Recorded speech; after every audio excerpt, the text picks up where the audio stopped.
Hola gente, bienvenidos una vez más a Café Pixelado. Esta vez un poco tarde, disculpen por el atraso. Esta vez nos agarró un poquillo tarde con cuestiones de Transporte, comida, actualizarnos, pero bueno, ya estamos acá. Hoy estamos 9 de marzo. Mayo. 9 de mayo. 2 meses atrasado. De mayo del 2018 y estamos en el año 1990 de Historia de los Videojuegos. Este año nos transportamos ya 28 años al pasado. ¿A dónde estaban ustedes? Eran solamente una mota en el ojo de sus padres en ese momento. No, yo no. O ya estaban viejones, ya estaban hechos. Yo tenía 5 años ya. Yo 6 años, de hecho. Yo ya tenía 6, 7 años. Ustedes estaban en el colegio. 6, 5, 7 años. No. Usted no podía tener 5 años nada más. Yo soy del 86. Ah, bueno, sí, 90. Tenía 4 años. 4 años, yo sí tenía 5 años. No, más bien de ahí. Es el inicio de la última década del siglo XX. Sí. Y una década que estuvo cargada de casi una generación de juego tras otra. Sí, los 90 rules. En realidad estamos entrando en una de las partes, una de las generaciones más bonitas para mí. Y vamos a verlo de hoy en un mes, que va a ser la salida del Super Nintendo. Sí. Sin embargo, estamos hablando que ya el NES había tenido 4 años de haber salido aquí en América. Y estaba en su punto más alto, donde estaban en realidad los desarrolladores habían aprendido mejor a usar el hardware y hacían en realidad cosas muy impresionantes. Bueno, los mejores juegos definitivamente salieron en esta última etapa. Por supuesto. Y también el Master System de Sega estaba dando su buena pelea. Exactamente, ya sabía. Sí. Edwin, dice Silvia, Edwin ya andaba breteando. Yo andaba breteando. Bueno, en efecto, hoy andaba sacando mi visa, por eso es que ando vestido de gente hoy. Sí. En efecto. Sí, como yo. Si todo sale bien. Rodrigo Marín dice, ya valió la pena el programa hoy, el sensual Mesías está hoy. Oiga, ya amarró, muchacho. Sí, Zuko pierde el sueño cada vez que está Mesías. Saludos a Rodrigo, saludos a Silvia. ¿Y qué importa, man? Exactamente, no celosa, dice la esposa. Saludos a Randy, dicen por ahí. Saludos a Randy también. Saludos a Saúl. Ojalá que les haya gustado. En realidad que ya cambiamos la música de entrada. Ya la gente dice que estaba cansada de lo mismo. Ahí tuvimos un remix de musiquilla de Barcelona de los 90. Perfecta para empezar este programa. En realidad. Sí. Bueno, y en efecto, gente, como hemos venido haciendo ya en la segunda semana de cada mes, hoy toca la historia de los videojuegos.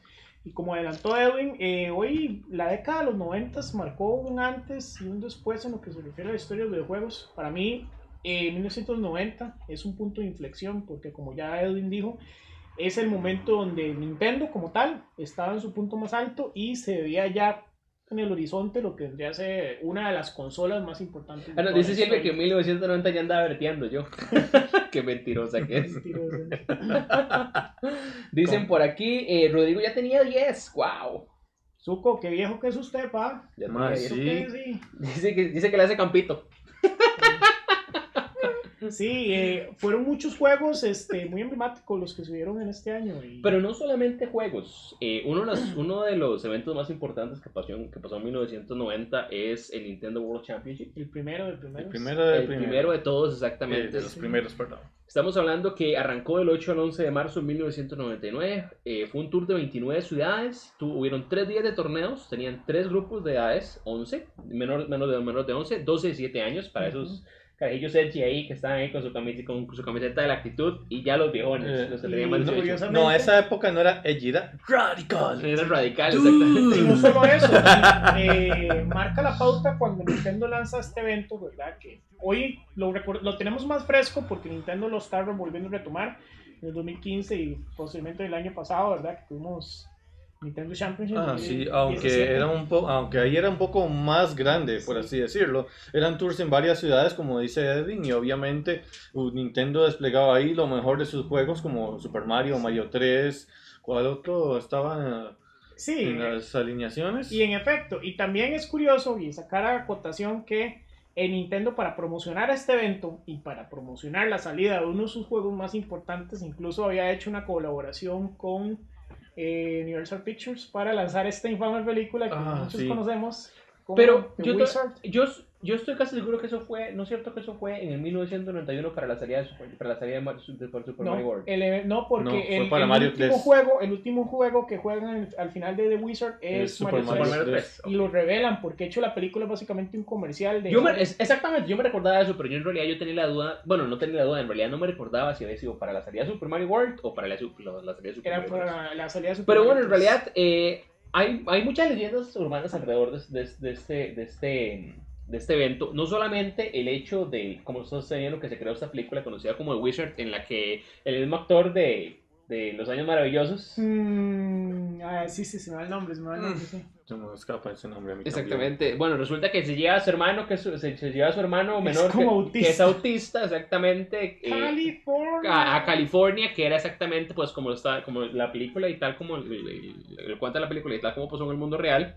El Nintendo World Championship, la final fue en efecto en los estudios Universal en California. Sí. Y este chico, él quiere ir, porque al parecer, por supuesto, al ser autista, él tiene todas las habilidades del mundo para jugar videojuegos. Sí. Y el premio era un Power Glove, ¿verdad? Sí. Con Lucas. Con Lucas. Fred Savage, muchas gracias. Fred Savage. Muchas gracias. Sí. Muchas gracias. Ese mae. Fred Savage, exactamente. Resulta que había también el clásico chico malo, que era el chico rudo de los 80, ¿verdad? Con su camisa de cuero y su pompadura, ¿verdad? Y su mullet, man. El principio de las mullets, por así decirlo. Es cierto.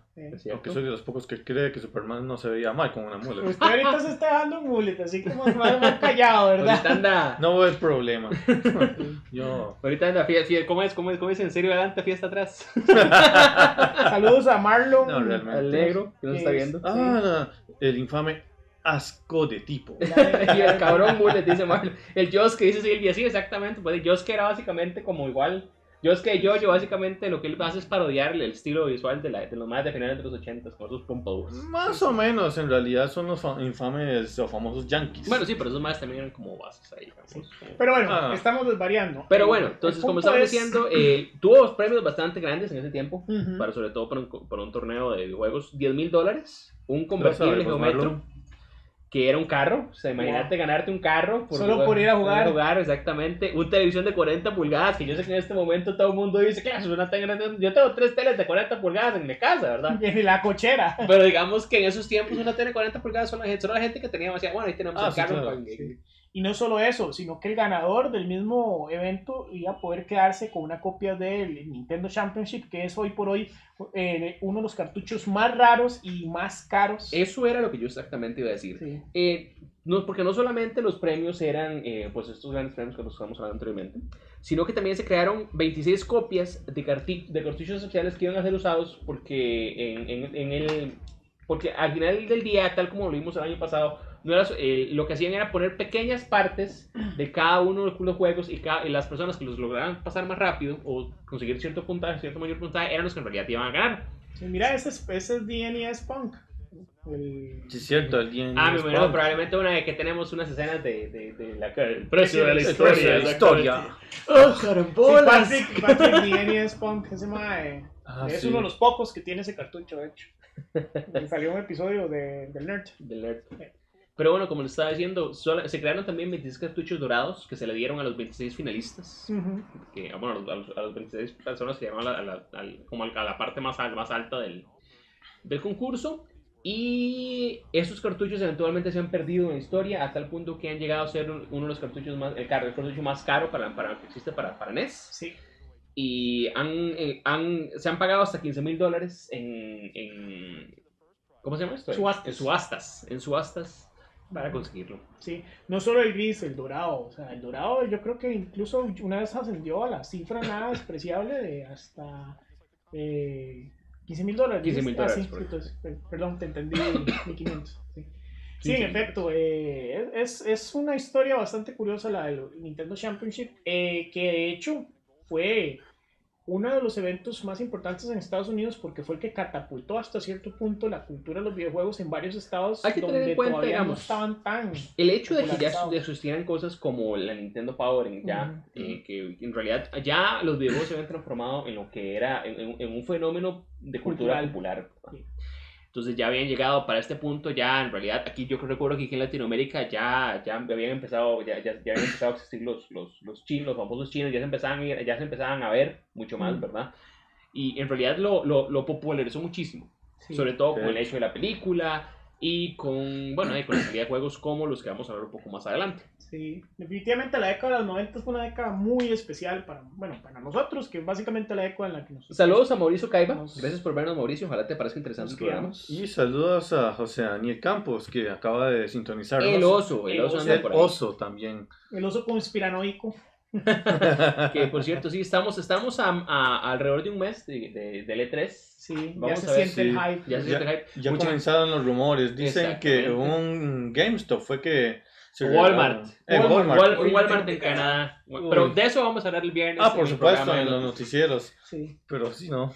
Decía, va a venir el viernes. Dice Ricardo, ¿qué carga? Ricardo Calvo, saludos a Ricardo, no te había visto que estabas entre la gente. ¿Qué carga historia le da ese Nintendo Championship? Lo ignoraba por completo y quería ser un gran de Nintendo. Me imagino que tal vez un gran fan de Nintendo. Sí. Pues sí, en efecto, Ricardo, es muy interesante en realidad porque, como te digo, ya esto fue todo un fenómeno cultural, como está diciendo Andrés. Sí. Vamos a hablar un poco de los juegos más relevantes que salieron este año para NES. Vamos a comenzar, por supuesto, con el First Party. Hubo un total de 14 juegos y un accesorio que en realidad mucha gente que queríamos tenernos en los tiempos, que fue el famoso multitap conocido como NES Satellite, en el que puedes conectar hasta 4 diferentes controles para jugar diferentes juegos de NES. Yo tenía uno. Muy chido en realidad. Yo en realidad no sé cuáles eran los juegos que eran disponibles. Creo que si no me equivoco, más que todo eran juegos de deportes como el BN Jam. Exacto. No, uno de NBA, sí, yo tenía uno de básquet. Pero no NBA Jam. NBA Jam es un arcade.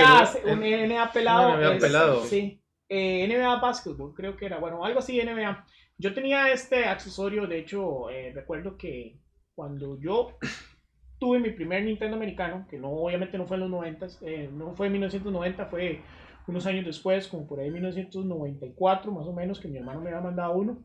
Mi hermano me mandó casi que el paquete completo porque venía el multitap, el pad para saltar, la zapper, y me acuerdo que yo tenía este accesorio. Lamentablemente solo tenía 2 controles, entonces las pocas veces que pude jugar con el tercer control, el cuarto control. Y una cosa muy relevante, que era inalámbrico era,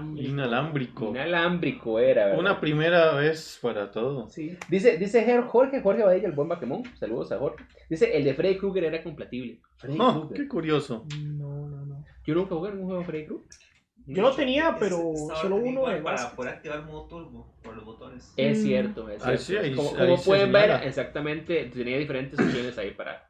Pero en realidad muy chido. En realidad Nintendo ellos siempre intentaron innovar en lo que fue tecnología wireless. Hay que recordar que en este momento ya tenían cosillas como la Satellaview allá en... ¿Satellaview, Calle? Sí.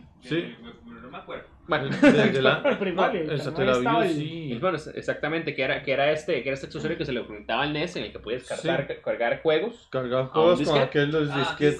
El Disk System. Creo que el Satellaview es de Super. El Satellaview es de Super y es para conectarse a un internet muy primitivo allá. Sí. Muy básico, muy básico. Pero bueno, entonces no solamente tuvimos un nuevo multitap. Nintendo, como siempre, quería meter a todo el mundo a jugar sus juegos. Y pues agregó este multitap. Lastimosamente no muchos juegos lo explotaron, pero igual era, digamos, si uno le decía, uno en ese momento le decía, qué chiva poder jugar con hasta 4 personas al mismo tiempo. En realidad no se le ocurría. Sí, no se le ocurría realmente. Bueno, también salió uno de los juegos que es uno de mis juegos preferidos de americano, y el que para mí el que es el precursor del mejor juego de Mario, a mi gusto, por lo menos en nivel clásico, que es Super Mario Bros. 3. Sí. Super Mario Bros. 3 no solamente trajo el primer juego, el primer Mario de mundo abierto, porque en efecto tenías un mapa de mundo donde podías elegir diferentes pantallas. No solamente visualmente, gráficamente era muy impresionante, ¿verdad? Sí, realmente para un par de datos curiosos con respecto a Super Mario 3, es que Super Mario 3 fue hecho en el final de esa película de Wizard. Pasan diciendo toda la película, va a haber una gran revelación, un gran juego, y todo el mundo está, bueno, ¿qué diablos va a pasar acá? Y fue la película, como les digo, la película fue casi que un comercial de una hora y resto, ¿verdad? De Super Mario Bros. 3, porque el juego que juegan en la final donde participa este chico, The Wizard, es Super Mario 3. Y de hecho, fue la primera vez que el juego se reveló al público por primera vez en la película. Es en realidad muy impresionante. Y a mí Mario 3 en realidad me parece un juego impresionante. En realidad fue bueno. Si bien que mal yo jugué tanto Mario 1 como Mario 2. ¡Ay, se escapó la vida! Porque aquí tenemos, aquí no solamente tenemos información, sino tenemos Let's Play en vivo, ¿verdad? Sí, Calle es el que se está encargando de... En realidad, a mí Mario 3 fue un juego que en realidad me mostró algo que nunca había visto antes de los juegos, que era exactamente esto, digamos, todas estas opciones, digamos, estos diferentes mundos, el hecho que existieran diferentes pantallas, que uno pudiera elegir todos los secretos, porque es increíble. Si bien que Mario 1 y Mario 2 tenían secretos, yo no me recuerdo otro juego en NES que tuviera tantos secretos como este Mario. Sí. Bueno, Calle se brincó la primera... Ah, no. Sí, se brincó el tubo bonus también. Se brincó el tubo bonus, exactamente. Sí, yo tengo que decir que, al igual que Edwin, yo posiblemente este es el juego de Nintendo clásico que yo más jugué. Fue uno de mis juegos casi que amaba como oro en paño.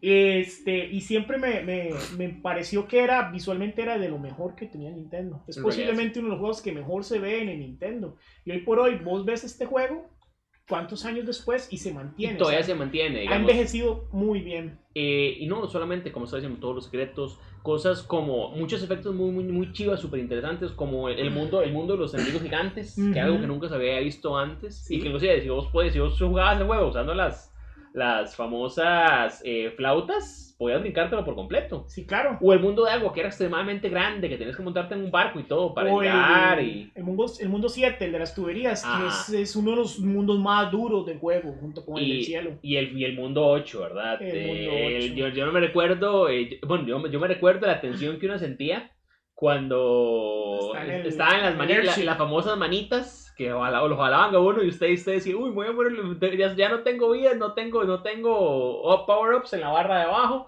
Bueno, voy a meterme en la opción. Y lo jalaba uno y usted, hijo de putica, ya me jodí. Y el airship de este juego, que es considerado uno de los niveles más difíciles de toda la historia de Mario. Digamos, también ciertos efectos como los tornillos. Sí, claro. Las naves. Las flamas, y ya podemos ver cosas como minijuegos. Sí, el diseño de todas las airships sí. Es increíble, honestamente. Sí, es para mí el epítome de lo clásico en Mario se alcanzó con este juego. A mí me parece, yo soy un fan acérrimo de Super Mario World. Para mí es mi Mario preferido. Para mí es lo mejor en Mario en lo que se refiere a 2D. Sin embargo, a mí me parece que hay que ser muy claros en que todo lo que Mario World es el juego que es gracias a Mario 3. Porque básicamente Mario World hace todo lo que hacía Super Mario World hace todo lo que hace Mario 3, solo que mejor. Sí, por supuesto. Entonces, a mí este juego en realidad me encanta. Es una de las mejores cosas que yo he jugado. Es uno de los que me trae mejores recuerdos de cuando estaba joven. Sí, yo también lo jugué montones, pero cuando obtuve el Super Mario All Stars, Super Mario World. No, yo sí lo tuve para Nintendo clásico y pasé horas de horas, porque es un juego que te lo tenés que aventar en una sentada, porque no tenía... Y no solamente eso, digamos, en realidad tantos secretos, el juego siempre se da mucho para lo que hablábamos hace unas cuantas semanas, que era la cuestión esta de las famosas leyendas urbanas. Uy, mae, mira, es que mira, yo pasé la pantalla 3 y me salió un barco, un hongo blanco y me dieron una estrella, una alita que volaba con una P. Sí. Y ustedes, ay, no sea tan mentiroso, decía uno. Bueno, ahí Calle está haciendo el truco malévolo. El clásico primer truco. Un detalle muy vacilón de Mario 3 es que la gente siempre ha dicho que toda la presentación habla de que el juego es una obra de teatro en realidad. Sí, y muchos años después el mismo Shigeru Miyamoto confirmó la teoría de que en efecto Mario 3 es una obra de teatro. Es una obra de teatro, entonces. Recuerdo que uno de los últimos tops que había visto de Game Trailers había puesto a Super Mario 3 como el mejor juego de Nintendo clásico que se había creado. Y era un top donde estaba compitiendo incluso con Zelda, con Metroid, con otros grandes clásicos. Pero definitivamente hoy por hoy yo lo tengo en mi top 10 de Mario favoritos. Pero no es solamente el hecho de la calidad del juego que tiene, que definitivamente es bastante, sino el impacto. Se cayó en la sopa de macarrones. Claro, por supuesto. El impacto cultural que tuvo, ¿verdad? Y a nivel de lo que es el diseño de juegos, mira. Muchos juegos todos querían ser Super Mario World después de Super Mario. Sí, claro. Y no, como está diciendo, no solamente eso, sino la calidad que como otro juego que se puede hacer con el NES. Porque digamos, yo creo que no hay otro juego que en realidad te explote el NES como este. No, de En hecho realidad, es uno de los últimos juegos que... Es como y los... El Zenith, por así El decirlo. El Zenith, sí, hasta cierto punto. Pero hay otra cola. ¿Sí? Bueno, Ay, Bueno, otra cola no, bueno, sí. yo que me maté por eso. pero no. Ahí está la segunda pluma, va a calle para el mundo 8. Eh, Pero en realidad, como está diciendo, bueno, dice aquí Silvia dice Final Fantasy, eso es otro de lo que vamos a hablar un poco más adelante, Silvia. Carlos Roda nos dice, el juego preferido de mi hermana y el único que he jugado. Yo tengo un recuerdo muy bonito en realidad jugando en mi clon, porque yo no tenía un NES, yo tenía uno de esos clones que tenían Mundo 1, ¿verdad? 999 juegos en uno. sí. De jugar con mi hermana, en efecto, jugar Super Mario World con mi hermana. Muy bonitos recuerdos. En realidad estos juegos ya para mí esto es pura infancia, porque si bien que mal, yo me recuerdo haber jugado muchas cosas que los que mencionamos en los programas anteriores. Ya este juego fue uno que en realidad ya estaba ya por el momento en el que yo entendía qué hacía, porque verdad, ya personalmente tenía 4 años, bueno, cuando salió tenía 4 años, probablemente esto lo jugué cuando tenía 5 o 6. Yo tenía 5 años cuando... Bueno, nunca lo tuve en el lanzamiento, como digo, yo tuve mi primer NES unos cuantos años después de que se lanzó. Dice Alexander Costa Durán, sorry, your princess is in another castle. Hay que recordar que en este juego ya en este juego uno se encontraba diferentes reyes, y esos reyes más bien era lo que les decían, le dan cartas de Peach, de rey de unos especiales. Sí, Cuando me se mandaba llamaba uno. Princess Tots. Toadstone, todavía. Exactamente. ¿Qué clase de reino es este en Mario Odyssey? Qué curioso, yo siempre me he hecho la pregunta de que qué pasó con todos esos demás reyes y habitantes del Mushroom Kingdom, porque en juegos modernos uno tiene la idea que solo Peach, Mario y Luigi y ya, ¿verdad? Bueno, Y las demás realezas, yo creo que Mario los mató, man, para que Peach quedara como la única soberana. Son todos los, De acuerdo. ¿cómo se llama esto? Los diferentes Actores. reinos vecinos que existen ahí, ¿verdad? Sí, sí. Supongo. Yo no he vuelto a ningún mundo gigante, Mario. No sé, yo creo que Mario puso a Peach así en el poder derrocando la competencia, man. Alexander dice, si la princesa en Super Mario 3 lo decía al final. Bueno, ahí sería, tal vez, muy probablemente. No sería nada raro que eso es lo que ellos de Nintendo dijeran, se burlaran de uno. Cuando uno Es un rescata a último Peach chiste. en Mario 3, dice, sorry Mario, the princess is in another castle. No, it's a joke, man. Y uno como, man, no me haga eso. No me hagan esas No me cosas. haga eso, usted no tiene idea de lo que yo pasé por llegar acá. Carlos nos dice, a mí me mintieron que habían 5 flautas. Bueno, seguro si usaba 5 flautas iba a dar hasta el mundo 8 Super Mario World, ¿verdad? Lo desbloqueaba antes. Tengo entendido que solo son 4. No, son 3. No, Tres, quedan 4, ¿no? Son solo 2 para llegar al mundo 8. Para llegar al otras mundo 8, flautas sí. a lo largo del... Hay otros. Ah, los demás mundos. Sí. Ay, Exactamente. sí, Bueno, sí, es que uno siempre solamente saca 2 porque uno está desesperado, pues ya no casi yo. Sí, nos dice Marlon que otro juego que utilizaba el multipad era Bomberman 2. Bueno, Bomberman 2 es cierto. Mm. Yo creo que también hay eso. Y yo creo que los juegos Pero Bomberman 2 solo deportes- estaba para Super. No recuerdo Bomberman Tal vez. 2 para el Nintendo. Tal clásico. vez lo que Marlon está diciendo se refiere a, digamos, estaba pensando en el multitap del Super. Bueno, ok. Tal vez. Tal vez es posible, sí. Muy probable. Yo me recuerdo que los juegos de quemados, basados en la franquicia de Kunio-kun, Ujú. o River City Ransom, sí tenían para 4 jugadores. Vamos a hablar un poco más de juegos porque por supuesto, nos hemos quedado mucho en lo que fue Sí. Nintendo World Championship. Porque Nintendo no solamente, Super Mario Bros. 2, Nintendo no solamente liberó Super Mario 3, sino que también liberó otra versión de Mario, que eventualmente, si bien que mal, yo creo que no ha tenido más relanzamientos. Dr. Mario. Ya, y Dr. Sino, Mario. pero sí, digamos, igual lo siguen recordando mucho hasta tal punto que sea un personaje en Super Smash Bros. Y en Sí. efecto estamos hablando de Dr. Mario. Dr. Mario. Porque Mario en este momento ya no estaba contento con solamente ser plomero, sino que necesité, sino Y que carpintero. sino que Sí, decidió necesitaba solamente ser médico de cabecera. médico de cabecera. Sí. Entonces resulta que se dio cuenta que la única forma de curar a alguien de los virus era atascándole pastillas hasta que les dé, porque si están muertos por sobredosis de pastillas no pueden morirse los virus, ¿verdad? Sí. A mí, en lo personal, yo Dr. Mario fue un juego que conocí muchos años después, porque recuerdo que yo no lo tenía, pero mi primo sí, y yo no lo entendía. Yo era demasiado niño todavía para entender las mecánicas de un puzzle como era Super Mario, Dr. Mario. Y realmente le agarré el gusto hasta muchos años después cuando lo jugué emulado y en versiones flash, esas páginas que traen un montón de juegos de NES para que usted pierda el tiempo en la oficina. Sí. De esas mismas, precisamente.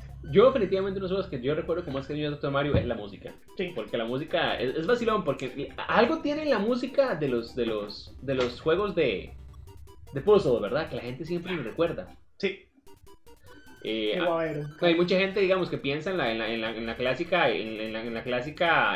música de Tetris y no saben que es una canción, ¡Oh! una canción clásica rusa, ¿verdad? Sí. Pero bueno, aquí podemos ver cómo se muere con espuma en la boca el paciente porque se ha atascado pastillas, ¿verdad? Una sobredosis, no, exactamente. Haciendo Michael Jackson. Terrible mala praxis la de Mario, ¿verdad? Pero bueno, ¿qué estábamos esperando? Es el Tetris. Jorge nos dice, ese juego de Star Tropics. Bueno, ahorita vamos a hablar un poco de Star Tropics. Jorge, ese Tetris de fármacos es genial. Y nuestro amigo Gojira se nos une al streaming. Saludos. Bienvenido. Saludos, buen Víctor. No solamente, bueno, y otro juego que en realidad eventualmente se transformaría en uno de los juegos más importantes durante muchos años fue en efecto Final Fantasy. Final Fantasy. Por supuesto. Sí. Para los que no sepan un poco de la historia de este juego, Final Fantasy tiene ese nombre porque básicamente era la última oportunidad de Square. Ellos estaban al borde de la bancarrota, entonces le pusieron a este juego Final Fantasy porque era el último chance, la fantasía final de hacer algo. Y hoy por hoy ya todos conocen la historia de lo que es esta franquicia. Es uno de los pilares más importantes de lo que es la industria de los RPGs y de los videojuegos en general.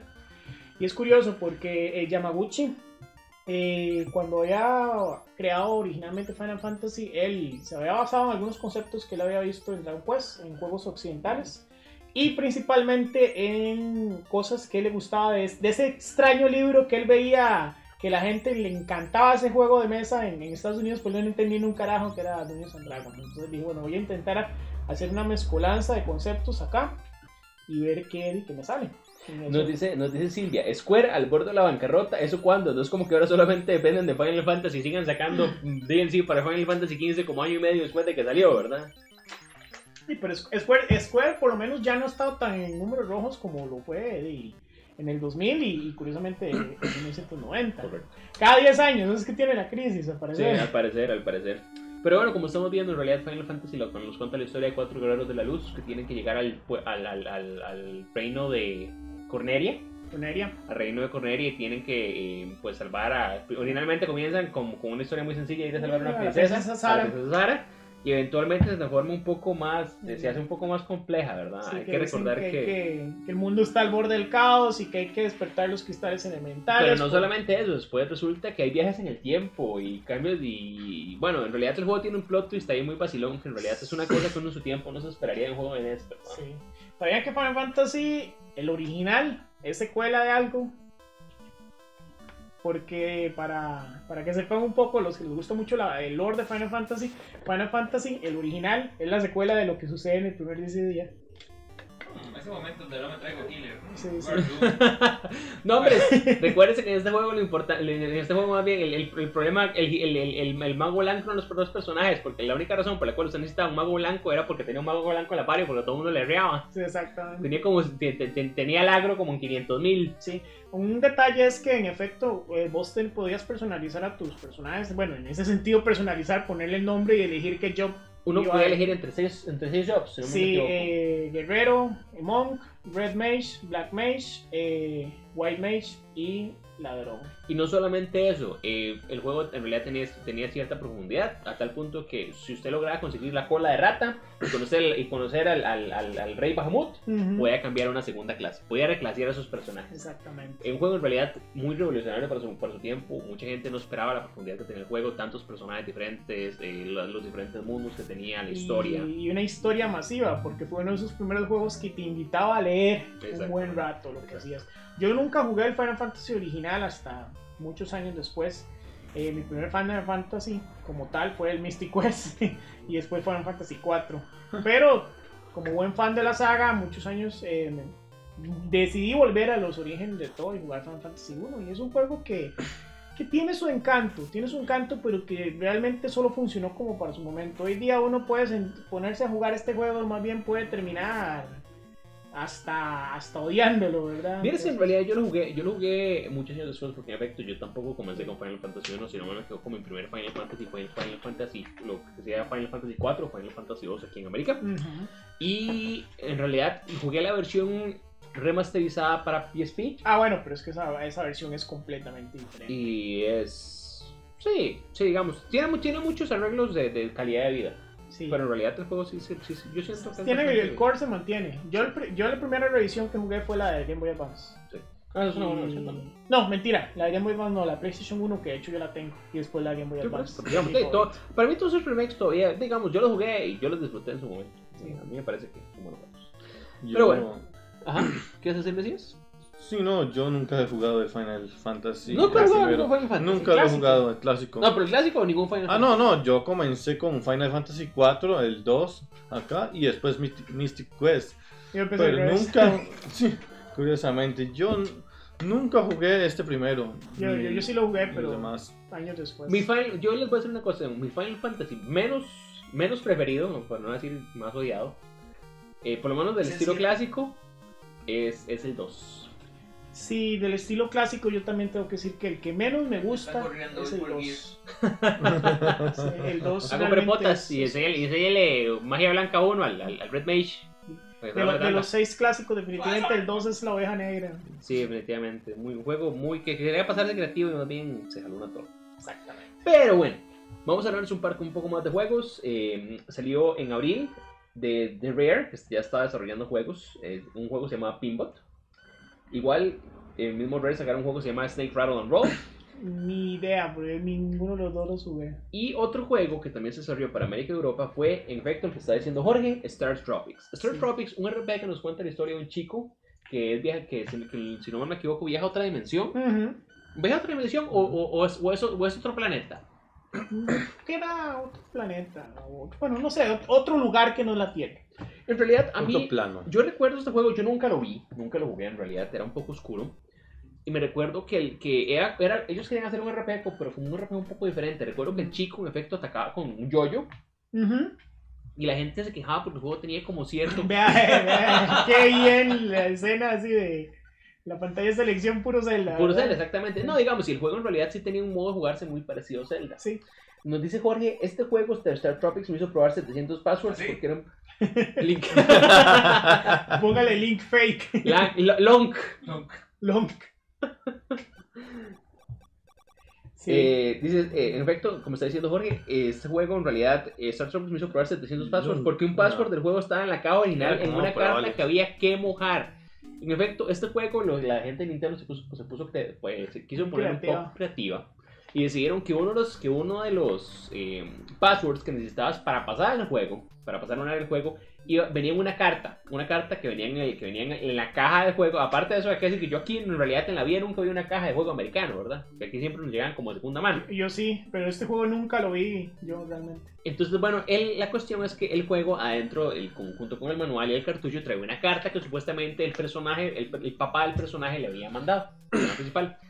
Resulta que esta carta, para conseguir el password, había que mojar la carta en agua para que el password apareciera, ¿verdad? Sí. Entonces, imagínense, digamos, si uno lo jugó aquí, olvídenlo, jamás de los jamases. Probablemente usted botó la caja con todo y la carta. ¿Y quién diantres iba a mojar una carta que venía con un cartucho de Nintendo, verdad? Sí, Eso no se decía, eso era un tesoro. ¿Cómo le ibas a mojar? ¿Qué te pasa? Es curioso porque ahora que vos mencionas esto, Star Tropics, me vino a la mente esta saga de 3 juegos que tuvo Atari, que básicamente era como el padre de lo que se llamaba la multimedia en aquel entonces, que eran algo Sword Quest o algo, sí, yo creo que eran Sword Quest, Creo que sí. que eran 3 juegos, cada juego representaba un elemento y que las pistas para poder avanzar en el juego venían en el cómic que venía acompañado junto con el juego. Recuerdo porque yo tenía ese cómic y hoy por hoy me arrepiento porque yo creo que lo boté y de saber el platal que cuesta hoy día. Probablemente cuesta tanta plata.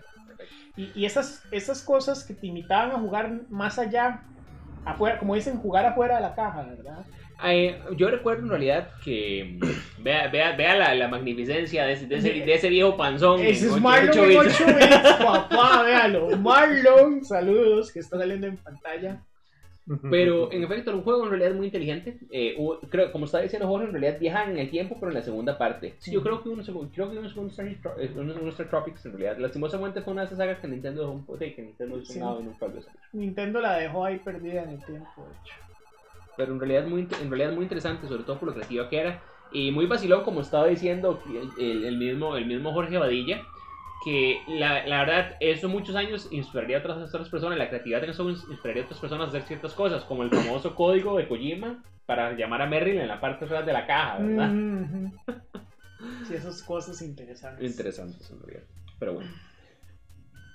Tenemos un poquito más de juegos para el NES. Sucedió Super Spike Ball, que era un juego de balonmano. No, balonmano no, de voleibol.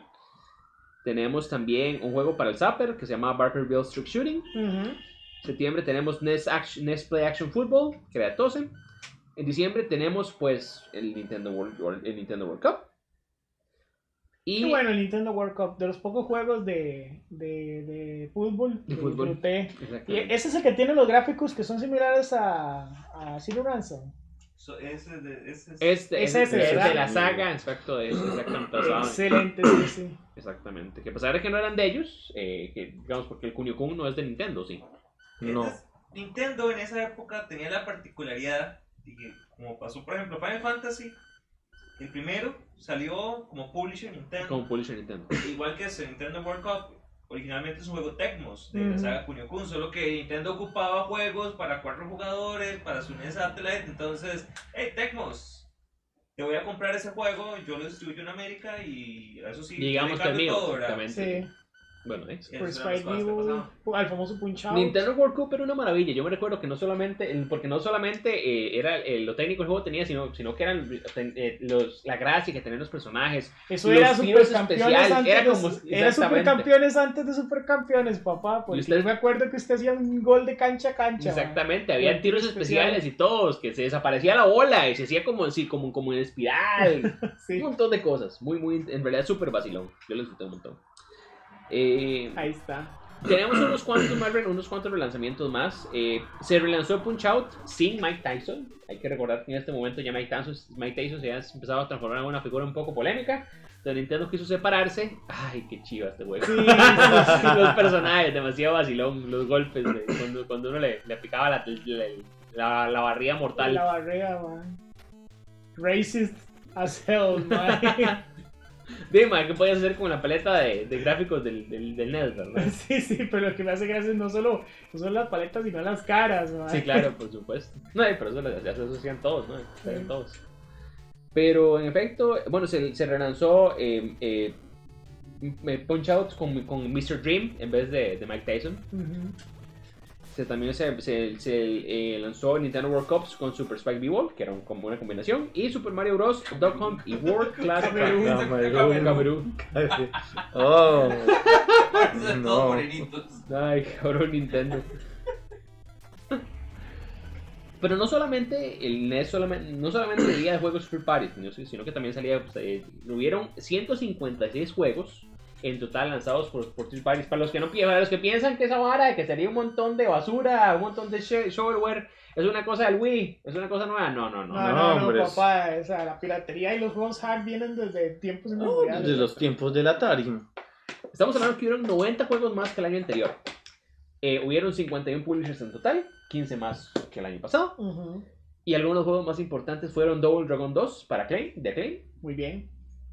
Que curiosamente cambia completamente el setting del primero. Sí. Ya no eran matones que secuestraron a la chica, uno de los más. No eran Jimmy Lee y Bimmy Lee. Y Bimmy. Sí eran. Jimmy y Bimmy. Jimmy y Bimmy. Seguían siendo esos dos, pero decidieron darle ese giro raro Mad Max, Puño de la Estrella del Norte, al volverlo una vara toda posapocalíptica. Sí. Siempre volando rejo y partiendo caras, pero bueno. Ya te convenció la tubo, decía. Ya te convenció la tubo. ¿De qué estás hablando? De volar rejo.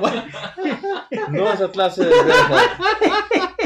Ay, muchachos. Pero bueno, el punto es que ese giro en la trama fue vacilón. Dice Carlos, en ese sale Navas. No. Sí. Como estaba comentando Edwin, sí, varios juegos third party que hay que reconocer que estos juegos third party salieron juegos que hoy por hoy también siguen siendo clásicos. Juegos de gran calidad como lo que fue Mega Man 3, que es para mí uno de mis Mega Manes De favoritos. hecho, en este momento iba a pasar exactamente eso a Capcom. Y Capcom no solamente... Capcom ya se había asentado como uno de los mejores desarrolladores para juegos americanos y tuvo en realidad un excelente 1990 con juegos como Chip y Dale Rescue Rangers, que es uno de los mejores juegos. Por supuesto, Chip y Dale. Como estaba diciendo Andrés, Mega Man 3. Que es uno de mis Mega Manes favoritos. Y un juego un poco peculiar. Sí, el Street Fighter. El Street Fighter 2010 es. 2000 y algo. Dice Jorge, yo no jugué ese juego, ¿verdad, Rejo? Que me perdí, por Dios. Yo no recuerdo que eso pasara en ese juego. Ay, muchachos, el señor. Y ahí hay que, aparte, bueno, sí, continúa Edwin. Bueno, HAL América, que ya en este momento se están asentando más lo que eventualmente se transformaría en el desarrollador de juegos de juegos como Kirby. Saqué un juego que se llama Las Aventuras de Lolo 2. Como están recordando, Lolo era un juego que era como de puzzle. La guitarra de Lolo. No era la guitarra de Lolo.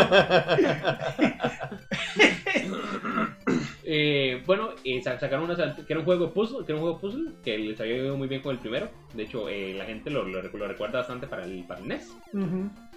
Y Konami sacó dos juegos en realidad también muy icónicos de lo que fue el NES, que estamos hablando del segundo Contra, Super Contra, Super C. En realidad son Super tres los C. de Konami. Tienen de todos. Bueno, sí. Proyecto Manhattan, que es el 3. Pero hay que recordar que eso salió bajo la marca de Ultra. Sí, bueno, de la marca Ultra, tenés razón. Entonces, Konami, como ellos, sacaron dos juegos que fueron Super C después de todo el éxito que había tenido Contra, ¿verdad?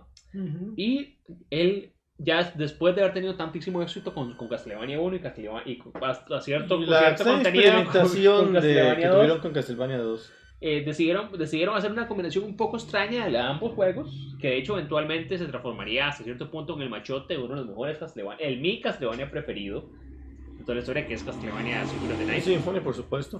Y es Castlevania 3. Castlevania 3, que curiosamente combina la jugabilidad del primer Castlevania con el hecho de poder, digamos, ir por diversas rutas en el juego, y también adquirir otros personajes. Sí. Digamos, después de un jefe podías salvar un personaje y tenías la opción de o que ese personaje te acompañara o que se fuera. Si te acompañara podías cambiar de personaje y ese personaje tenía su propio set de habilidades completamente ajeno. Un detalle interesante sobre Castlevania 3 Dracula's Curse es que es la primera aparición de Alucard, un personaje que volvemos una vez más, uno de los más icónicos de la saga.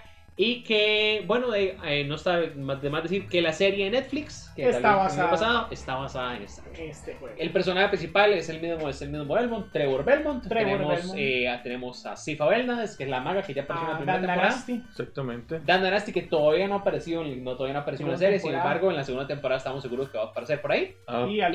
Y Alucard aún ha aparecido en la primera temporada. Sí, claro, el puro final. Es el puro final, recordate que ellos se agarran. Yo no he visto. Se agarra con Trevor, ¿No ha visto el Castlevania de Netflix? Aún no lo he visto. Largo de aquí. ¿Le hace falta? No, sí, están mis pendientes. Es increíble. No se tarda mucho y está muy bueno. Sí, exactamente. Sí, eso lo sé. Todo el mundo me lo ha dicho. Y bastante suave. No, ¿y la segunda temporada sale cuándo? ¿En junio? Estamos esperando que salga. A mí me parece que ya salió un trailer. Puede ser salió un trailer. Pero no es eso es lo que iba a decir exactamente. Existe la posibilidad de que no sea un trailer real. Para variar. Pero se ve en realidad, los que vimos la primera temporada y sobre todo los que somos fans de Castlevania desde hace muchos años, en realidad la disfrutamos mucho. Bueno, yo creo que en realidad ni siquiera hay que ser fan de Castlevania. Tiene tanta calidad que en realidad se deja ver sola. Es perfecta para cualquiera que quiera entrar en la saga. Diferentemente de que conozca o no le interesen los juegos. Sobre todo gente, digamos, que le gusta como esos animes de vampiros vía escuela, como Vampire Hunter D. También, sí. ¿Qué les iba a decir? Bueno, y recordar, ya que hacer el comercial, la segunda temporada de Castlevania en Netflix sale para julio. Para julio. Entonces, creo que para el 16 de julio está saliendo, pero por cualquier cosa, estén pendientes porque Netflix ahorita hace el anuncio de sus redes. Va a tener triple de episodios, ¿verdad? Va a tener 8 en vez de 4. El doble, no. Eran 12. No eran 12. Pensé que eran 12. Bueno, no importa. La cuestión es que vienen más capítulos. Tuvo tanto éxito que en efecto ya decidieron pagar más capítulos, por suerte. Porque, y siempre mantienen el mismo equipo creativo. ¿Será que aquí tenemos en realidad una buena una buena adaptación de un juego clásico. A mí me alegra porque en el equipo creativo de la serie está uno de mis guionistas de cómics favoritos, Warren Ellis. Él ha escrito varas como Planetary, The Authority, así como sus propias historias. Sí. En realidad es muy sólido. Pero bueno, no solamente Konami y HAL tuvimos, sino también tuvimos un juego Sons of de Batman. Un juego del que no hablamos hace unas semanas cuando estuvimos hablando sobre juegos basados en... Sí, animaciones. De hecho lo pasamos por alto. Lo pasamos un toquecito, pero es uno de los mejores juegos de Batman que hay. Sí. De hecho es considerado un clásico. Es un clásico no solo de Batman, sino también como plataformero. Sí, que introdujo muchos elementos que hasta ese momento se habían visto, ¿verdad? En un juego de plataformas. Sí. De hecho yo creo que fue este juego y el Ninja Gaiden los que te mostraban por primera vez el asunto de rebotar en las paredes, ¿verdad? También tenía rutas alternas. Este juego es duro como su madre también. Es duro, pero no tan misericordia como Ninja Gaiden. No, pero no creas. Y bueno, y hablando, en efecto Tecmo, este mismo año lanza Ninja Gaiden 2, otro de esos, en realidad, juegos desgraciados. Sí. Que le ponen la receta de mamá. Le ponen la famosa... la fama a esa dificultad americana, dificultad Nintendo, como se decía, ¿verdad? Juego de Nintendo. Que eran en realidad algo que mucha gente todavía habla. Todo el mundo dice que los juegos se han vuelto muy sencillos, que los juegos no eran tan difíciles como eran en los tiempos de NES. Claro, lo que pasa es que estamos hablando que en esos tiempos la mayoría de juegos de NES se pasaban en 2-3 horas, ¿verdad? Entonces, la alta dificultad era una forma de alargar la vida útil del juego. Porque yo me recuerdo que la primera vez que yo jugué Mega Man 2, yo pasé como 2 meses pasándolo, porque usted llegaba y si usted se sentaba a jugar toda la tarde y si usted lograba matar a 2 Roadmasters, ya estaba contento, ¿verdad? Sí. Y comienza otra vez mañana, ¿verdad? Sí, porque resulta que se le olvidó computar el paso, lo apuntó mal, ¿verdad? Sí.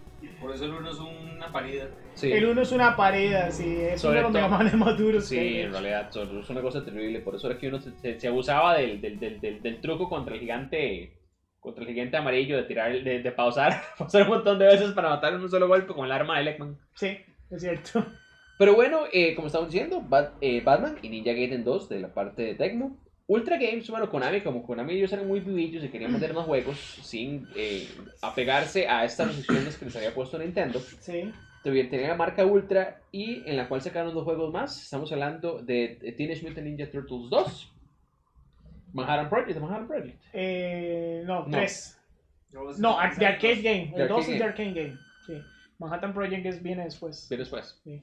Bueno, Arcade Game, exactamente. Sí, este juego es básicamente una adaptación casera para lo que es la consola Nintendo del famoso juego de arcades de las Tortugas Ninja, considerado uno de los mejores juegos de arcades que hay, que salvo el detalle de que se tuvieron que omitir algunos niveles, porque estamos hablando de un juego de Nintendo para hacer un juego de arcades, y que solo te podemos usar dos tortugas a la vez, es considerado como uno de los mejores juegos de la si consola. No es que el mejor de los 3 que salieron de las Tortugas Ninja para Nintendo clásico. Es una adaptación fiel del juego de arcades, con algunas excepciones y limitantes, pero que yo creo que hoy por hoy es un clásico, tanto para jugadores de Nintendo como para fanáticos de las Tortugas Ninja. Dice Jorge, ese juego de Batman se pasa de bueno. El de Batman de Joker Returns para NES era todavía más bueno aún. El de Joker Returns yo nunca lo jugué. No lo jugué tampoco. Yo recuerdo el juego de Batman regular. Sí. Este juego yo también lo jugué en NES, claro, era muy disfrutable en realidad. Sobre todo que se puede jugar para 2 personas. Muy para 2 personas han hecho. Bueno, el otro juego que después de todo el éxito que tuvo Nintendo, que tuvo Konami con lo que fue la saga Metal Gear, que era un juego definitivamente muy diferente en su momento, decidieron que iban a hacer un Metal Gear solamente exclusivo para el mercado ¿de consola? No, el mercado occidental. Ajá. Y resulta que lo que salió, eliminaron a Kojima por completo del equipo de desarrollo. Decidieron que iban a hacerlo completamente con otro equipo. Y resulta que lo que salió fue el juego Metal Gear Snake's Revenge. Un juego que definitivamente es extremadamente diferente. El primer Metal Gear es mucho más enfocado a la acción. De hecho, recordando muchos otros juegos como hasta cierto punto Contra o como Russian Attack.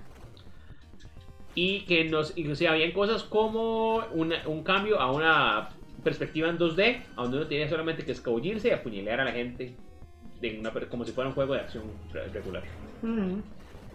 Yo jugué Metal Gear 1 y Metal Gear 2 Snake's Revenge, y definitivamente cuando jugué Snake's Revenge no sabía ni qué pensar, porque era un juego completamente diferente. Se sentía como otro juego diferente, con el mismo nombre.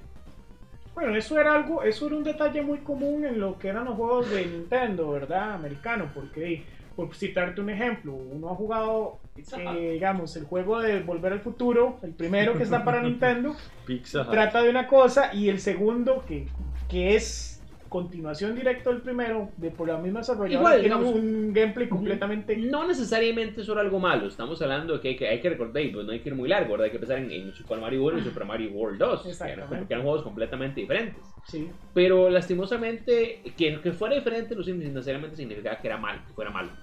Sin embargo, con Snake Revenge, ahí sí, definitivamente ese juego, al hecho de perder a Kojima y enfocarse mucho más en acción, que en lo que fue el stealth o el escabullirse, que era el alma de ataque Metal Gear, se perdió mucho la esencia del juego y no tuvo ningún tipo de éxito, hasta tal punto que yo creo que este juego, junto con el de Game Boy Advance, son los únicos 2 Metal Gears que Kojima desmiente por completo. Konami maltratando a Kojima desde los albores del tiempo. Desde los albores del tiempo, sí. ¿Había uno para Advance? Sí, hay uno para Advance. Originalmente, sí, exactamente. No, para Advance no, de hecho, para Game Boy Color. Para Game Boy Color. Se llama Metal Gear Ghost. El Originalmente iba a salir con el nombre Metal Gear Ghost Babel. Sin embargo, ellos decidieron sacarle con el nombre Metal Gear Solid para colgarse de la fama del éxito que tuvo la versión de PlayStation. Ese tampoco fue muy bueno, entonces. No, es bien. A mí fíjate que para hacer Game Boy Color a mí me pareció bastante yo lo jugué en el emulador y junto con el de Tomb Raider, yo no. A mí en realidad, digamos, sí lo jugué en cartucho. Wow. Y me pareció que era una adaptación muy fiel en lo que eran las mecánicas, pues con todas las limitantes del Game Boy, ¿verdad? Sí. Pero a mí es que no me gustó. Yo lo jugué también emulado. Y yo, Metal Gear para Game Boy Color, vamos a probarlo. 30 minutos después, pasamos a... jamás puedes esperar que hiciera lo mismo que la versión de PlayStation. Sí, obviamente, pero igual... Era como jugar... Nuevos publishers que tuvimos destacados fueron Enix con Dragon Warrior 2, Technos con River City Ransom, el juego que en efecto les estuvimos hablando hace un tiempo, bueno, hace unos cuantos minutos. Hubieron muchos juegos más, en realidad en su momento, cosas como Natsume, con primera vez que después se volvería famoso con cosas como Harvest Moon. Way and His Blood, man. Way and His Blood, exactamente, la versión original. Electronic Arts empezó a sacar juegos para el NES, incluyendo Skate or Die 2. Y Koei empezó a sacar sus clásicos juegos raros basados básicamente en arcadias como Genghis Khan y Band the Kings of Ancient China. Sí. Bueno, vamos a hablar, ya con eso terminaríamos con lo que fue el NES en su momento. En realidad bastantes juegos, como estamos diciendo, muchísimos juegos diferentes, muy sólido. En realidad un año para el NES. El mejor año para el NES, diría yo. Sí, el mejor año. Sí, de hecho. Y yo recuerdo que en efecto, para este punto,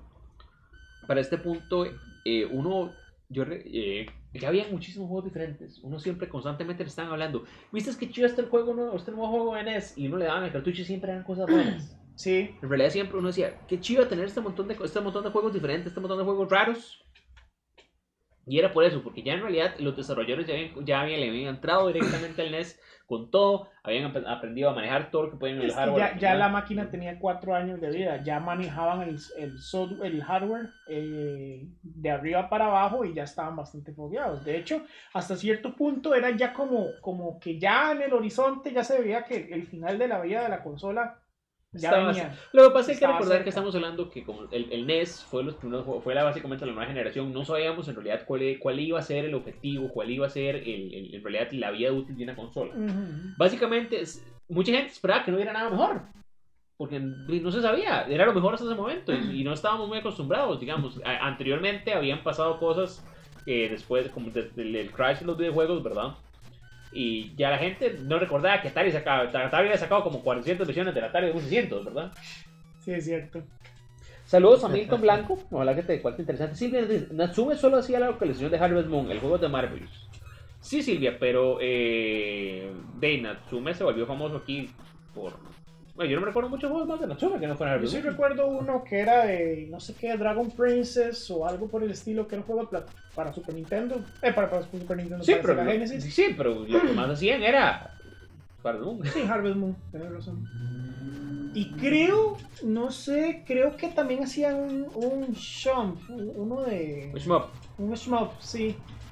Que recuerdo ver el no sería nada raro. Sí, pero bueno. Recuerdo ver el nombre de Natsume antes de alguno de esos putos juegos que yo jugué, pero ahorita no se me da la memoria. Pero bueno, les vamos a hablar un poco más del Game Boy, les vamos a hablar un poco más de otra consola en este caso, que será el Game Boy Advance, el Game Boy, más la costumbre.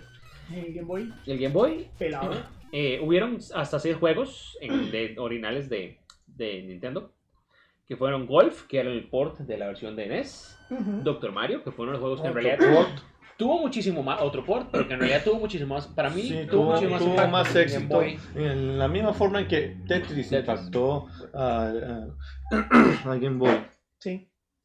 Sí, bien, nosotros entendemos que no lo hacían, nadie está diciendo que lo hacía, sin embargo ellos lo que están aquí en América y fue donde se volvieron más profundos. Ya, tenga paz, todo bien. No pelee. No pelee. Pero, como estamos diciendo, bueno, había entonces, Golf y Dr. Mario. Hubieron muchos juegos más, como Golf Kid, Play Action Football y Solar Striker. Y Quicks, es solo para chicos. Solo para ellos, exactamente. No hay ni idea de qué es Quicks. Quicks equivocado. Ni es Nesquik tampoco. El Trix era Trix. Trix solamente para chicos. Sin embargo, hubieron bastantes juegos de third party, 54 juegos en total.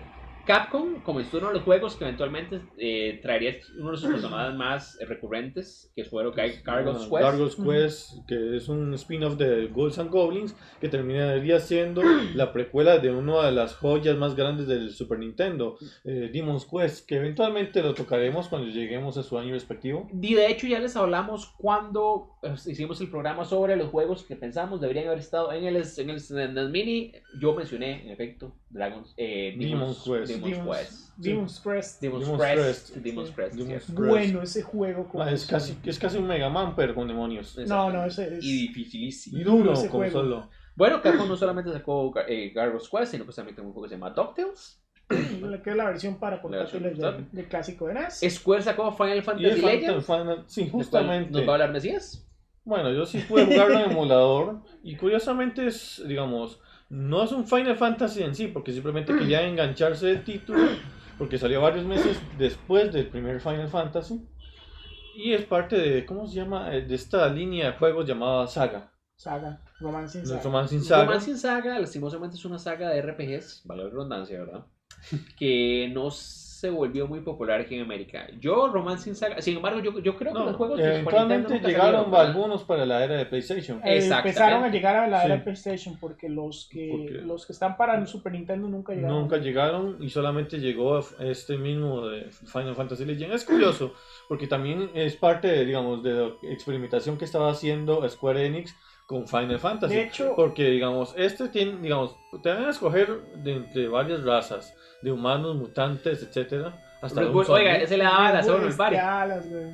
No te da alas. y básicamente comienzas con una guild y ahí puedes ir a hablar con el Guildmaster y te permite pedir como 3 personajes más. Y ahí te vas y obviamente, yo es que la primera vez que lo jugué no sabía dónde ir, honestamente. A mí lo que me parece súper chiva y súper interesante es que es un RPG en Game Boy.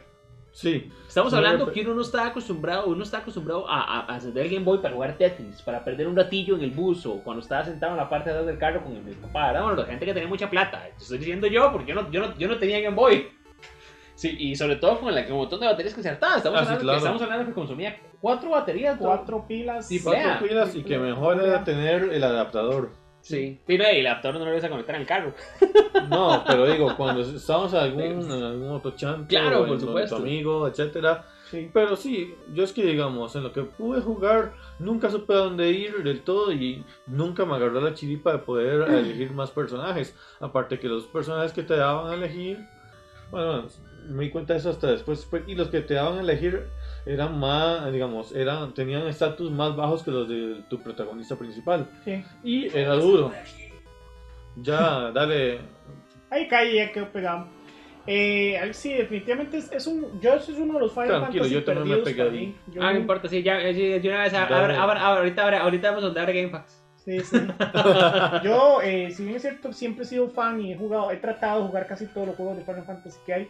Yo estos lamentablemente nunca los jugué, tampoco me llamó la atención jugarlos emulados, ni nada por el estilo. Porque nuevamente eran juegos que para aquel entonces eran bastante crípticos, y Y no son de esos juegos que uno diga que han envejecido bien. Además, yo tengo una cosa, digamos, uno en esos tiempos, con 5 o 6 años, uno no tenía tanta paciencia para jugar algo tan complicado. Exactamente. Tan complejo. No, Sí. sí, yo, digamos que cuando comencé a descubrir los finals, me puse a buscar de todo. Por ahí en el 98, cuando ya al fin tenía internet, cuando comencé a descubrir la emulación y demás. Los emulapores, dirían. Los emulapores, Los emulapores tenían sus exactamente. amigos de gamers de la vieja escuela. Sí. Es curioso ahora que mencionaban Romance in Saga, porque de hecho es una saga que, aunque en Occidente nunca ha tenido presencia fuerte, en Japón siempre se ha mantenido como algo clásico, pero también de nicho.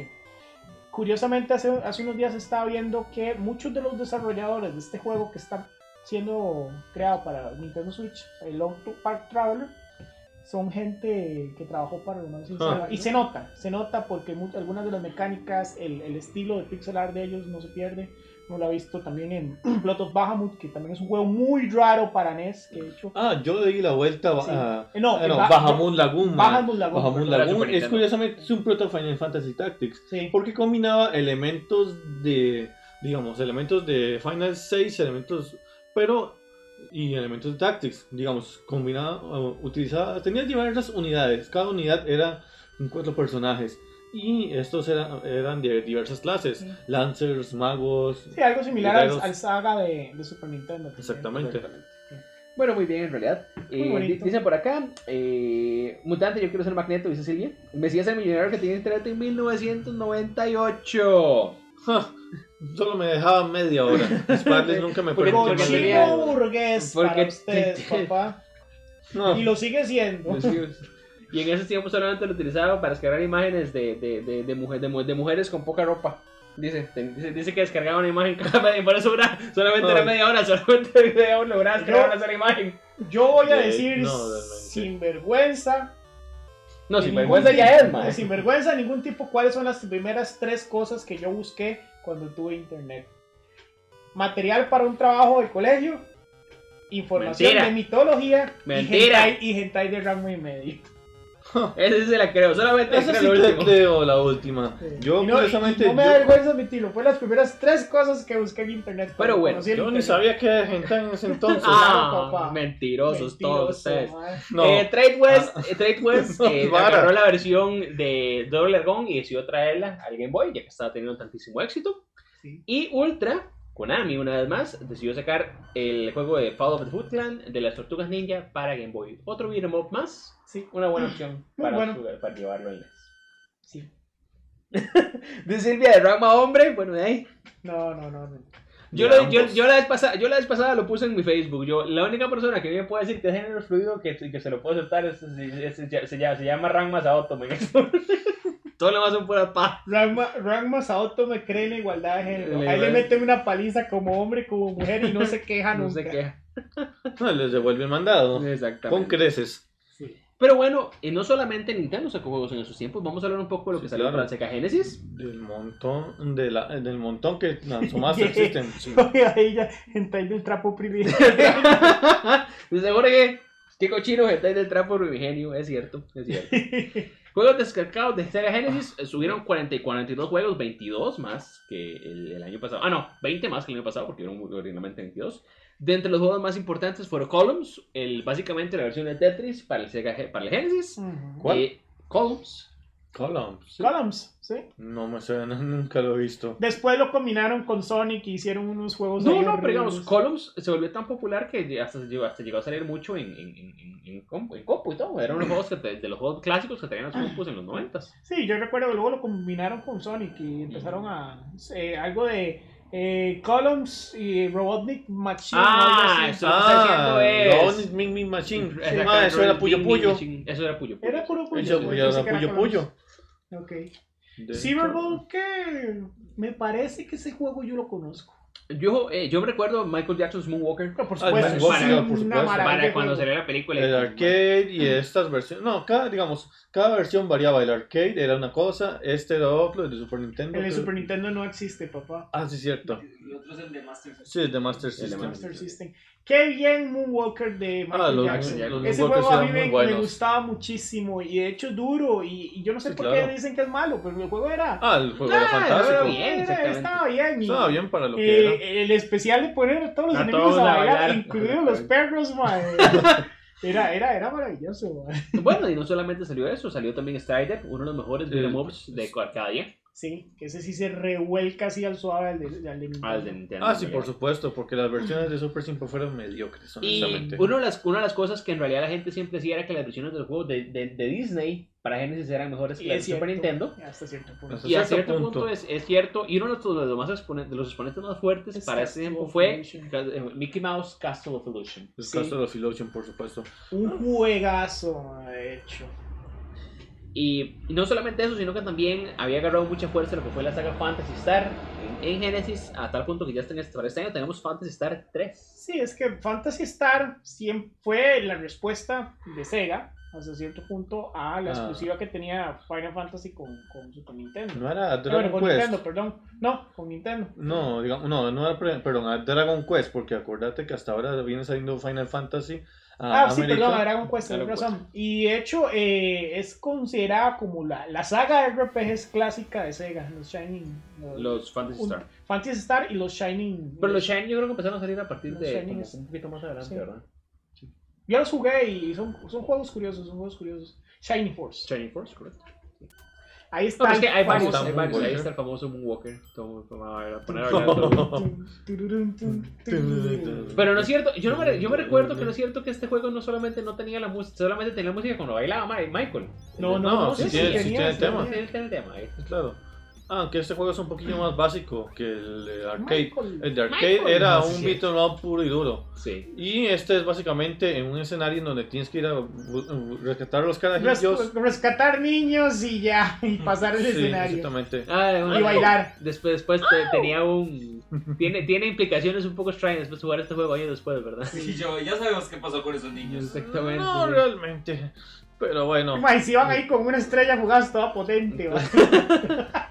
Bueno, hubieron otros juegos más para Sega Genesis. Populous, un juego que era básicamente... Populous era un juego de simulación de civilización, ¿verdad? Sí, Populous. Elemental Masters, un juego de Renovation Project en el que usamos un mago que dispara básicamente un montón de magias diferentes. Es un shmup que sabía de arriba, muy interesante, en realidad es muy difícil, muy chido. Musha, un mocoso. Musha, Cyber Armor Musha o Cyber Tank Musha.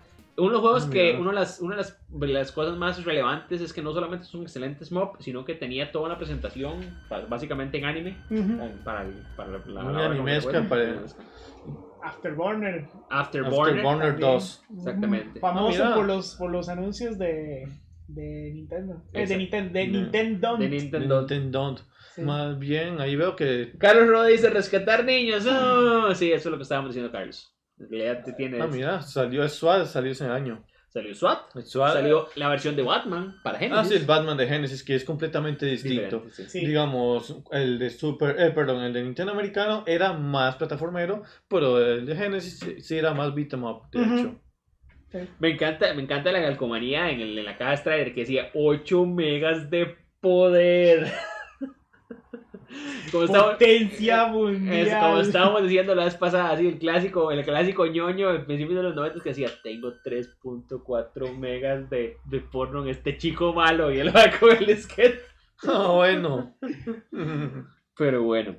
Solo tengo 4 imágenes, pero es que cada uno pesa 300 caballos. Exactamente. Uy, qué buena esa definición. Thunder Force 2, un juego 3, ¿correcto? El 3, porque en realidad esa es una saga muy famosa de shoot 'em ups. Yo que en realidad siempre le tuve mucha envidia al Genesis era la gran calidad de juegos de shmups, de juegos de naves que tenía, que eran muchas veces superiores a las de y también no sé si ya mencionaste. De hecho, el R-Type de Sega es mejor que el de Super Nintendo. Bueno, hay otro más. Hellfire era otro más shmup. Yo Ese sí lo probé una vez cuando tenía ¿Y sabes por qué es que los juegos de este tipo eran más populares en Sega? Por el Blast Processing. Por el Blast Processing, de hecho. Con la mentira que nos vendían de que los juegos corrían más rápido, bueno, y es cierto, corrían un poco más rápido en Sega Genesis. Juegos de ese estilo se adaptaban mejor porque brindaban una experiencia más intensa de juego que estar ahí en el gradio de Super Nintendo. De Super, que era un poco más lento. Sí, un poquillo más lento. Muchos de los smogs de Super eran un poquillo más. Sí, eran bastante lentillos. Más lentillos. Excepto R-Type. Sí, R-Type siempre va a ser rápido. Super Turrican. No, en realidad, digamos, R-Type era relativamente lento, pero eran juegos muy veloces. Sobre todo los juegos de Gradius. Los juegos de Gradius eran un balazo. Bueno, este fue el primer año que en realidad Sega tuvo un soporte muy fuerte de Third Party. Tuvimos juegos de DreamWorks, aunque no lo crean. No solamente han hecho Shrek y los cabrones Minions. Electronic Arts. Pero Minions no es de DreamWorks. No tenemos. No, es de eso Illumination. Pero es de Illumination. Illumination realmente no había salido de DreamWorks y se había separado, no. Se separaron. Creo que sí, era una gente de DreamWorks que creó su propio estudio por aparte y ellos tenían su propia. Comenzaron a hacer sus propias películas. Sí, eso. Pero bueno, ahí está el beat de sabiduría Minion que nos da gracias. Ay, Dios mío, sabiduría Minion. Sabiduría Minion, por favor, John. The Renovation Products, Sage Creation, Sysmic, Sunsoft, Taito, Technosoft y Tengen, los muchachos de Tengen, que no solamente estaban contentos haciendo juegos para NES, sino que también se metieron a hacer juegos para por supuesto. ¿Sí? Tengen. Para el Master System, lo que nos estaba diciendo Mesías anteriormente, hubieron 30 juegos, a excepción de 32 el año pasado, más bien aquí ya estaba empezando a reducir Sega. Ah, sí, porque ya estaba como en las últimas en Master System. Tuvieron juegos como Alice Kid in Shinobi World, que fue hasta cierto punto lo que ellos querían hacer la mascota, era como el Mario para Master System, lastimosamente en realidad no pegó. Eventualmente Sonic tomaría su lugar, pero eso sería el próximo año. Creo que ya el próximo año, de hecho. Exactamente. el próximo año. Hubieron otros juegos más como Ultima 4, Wolfmania, Operation Wolf, Dick Tracy. Dick Tracy. Y su propio Moonwalker. Y lo que estamos hablando, Gauntlet. El Gauntlet, por supuesto. Misión Imposible de US Gold y Indiana Jones y La Última Cruzada para Master System. También una versión de de Ghosts and Goblins. Más bien me llama la atención que haya un port de Ultima. La versión de Ultima siempre ha sido una vara muy exclusiva de PC. Sí, pero Ultima es una saga muy obscure realmente. Más o menos. Sí. Depende. Es curioso. Dice Silvia, ahorita llega Zuka, probablemente nos toca la puerta. Uy. Hubo unos releases de hardware en América. En el 1 de agosto salía el TurboGrafx CD, que estamos hablando que creo que es la primera consola que tendría en efecto soporte de CD en lanzada en América. Y en septiembre el GX4000, que era una de estas extrañas combinaciones entre computadoras y consolas de juegos. Sí, está la famosa TurboGrafx. Que curiosamente usaba esos cartuchos tan raros, tan particulares. Es que ni siquiera eran cartuchos, eran tarjetas. Eran como tarjetas. Ellos decían que eran tarjetas. Eran más tarjetas. Eran tarjetas de juego. Porque era como el chip aquello, pequeñito. Pero sí, era un diseño muy particular. Sí. Y bueno, ahí tenemos Street Fighter, el mítico Street Fighter 1. 16 gráficos de puro poder, 16 megas de puro poder. Wow. 16 megas. Saludos a Steven Emerich que se metió por ahí. Bueno, saludos a Emerich. Ahí podemos ver, ese es el primer Street Fighter que era horrible. Ya, ¿qué se le va a hacer? Vamos a hablarles un poco. Un dato curioso de Street Fighter. ¿Ustedes se acuerdan del remake de It? Eso, el del año pasado, ¿verdad? Sí. ¿Correcto? Hay una escena en la cual uno de los protagonistas está jugando esa vara. Pero curiosamente, como que está en el digamos, está en donde generalmente juega el jugador 2, pero estaba jugando con el jugador 1. O algo así. Es una extraña pifia. Uno de esos clásicos errores, no solamente uno que es muy ñoño lo nota. No, sí, pero a mí me pareció un buen detalle a pesar del error. Claro, por supuesto. Sí. Hay que recordar que una vez más, es lo que hemos hablado muchas veces, en este momento estamos durísimo entrándole a lo que es la... Y ahí está la famosa GX 400, era, 4000. Yo nunca había escuchado de esa máquina. Estas computadoras eran mucho más populares más que todo en Europa, en el Reino Unido. Por supuesto. Porque la gente, después eso pasaría mucho más en Occidente cuando vienen las computadoras portátiles que eran las de casa, a cierto punto las computadoras de escritorio de casa, que uno les decía a los papás que iban a pasar la tarea. Y lo que se metía usted era jugar con ¿Cómo es que se llama esta? Ya, y con Buscaminas, man. No, Buscaminas, no, la tortuguita. Micromundo. Lo primero que igual, como estaba diciendo anteriormente, en el momento lo que uno podía hacer era atascar emuladores, ¿verdad? Sí. Los emulapobres. Vamos a hablar un poco de juegos destacados en Japón. Para Famicom hubieron 149 juegos, de los cuales 96 no salieron en América. Estamos hablando de que más de la mitad de los juegos se quedaron allá, del otro lado, en el país del sol naciente. Para D-System, lo que estábamos mencionando anteriormente, este aditamento que se le conectaba al NES para poder jugar juegos desde disquetes, que en Latinoamérica se conocería como el UFO, muchos años después, que llegaron, como aquí estábamos llenos de piratería, ciertos chinos maléficos por ahí habían conseguido los famosos UFOs y le cargaban los juegos en el cartucho. Yo la primera vez que he hecho vi, y la otra, que ahora que estaba recordando, este muchacho que nos acompañó en el programa pasado, que era aquí Heredia, que nos conocía a mí y a ¿cómo es que se llama? Y a Esteban. No, Esteban no, y a vos. Que yo el primer de estos aparatos de X-System que he hecho vi en Costa Rica fue en efecto aquí en Heredia, en el famoso Robocop. Y me parecía algo muy curioso porque yo veía que iban y cambiaban y metían hasta 3, 4 juegos en un solo disco. Y uno como, pero ¿qué es esta cosa tan extraña, verdad? Sí. En realidad eran muy peculiares, porque era algo porque uno no sabía si era una consola nueva, uno no sabía qué eso era. Y es, digamos, como te digo, yo los UFO los vi 2 veces. No, yo sí los vi un par de veces más. Yo los vi 2 veces en 2 lugares y nunca más, ¿verdad? Bueno, Konami tuvo ciertos juegos muy interesantes como Kid Drácula, que eventualmente tenía un remake en 1993 para el Game Boy. Gambara Goemon Gaiden, conocido como el famoso Mystical Ninja. Mystical Ninja Goemon. Que curiosamente tuvo cierta popularidad entre el Super y el último juego que vi fue el de Nintendo 64. El Nintendo 64. Lastimosamente, tiene uno para Game Boy Advance. Sí. Muy ese fue como el último. Bueno, no sé si es el último, pero yo recuerdo el Game Boy Advance, yo lo jugué. Namco ya tiraría el segundo juego de Digital Devil Story Megami Tensei 2, un juego que eventualmente ganaría mucha popularidad en Occidente, sobre todo con la salida de juegos como Persona 5 hace 2 años ya. El año pasado.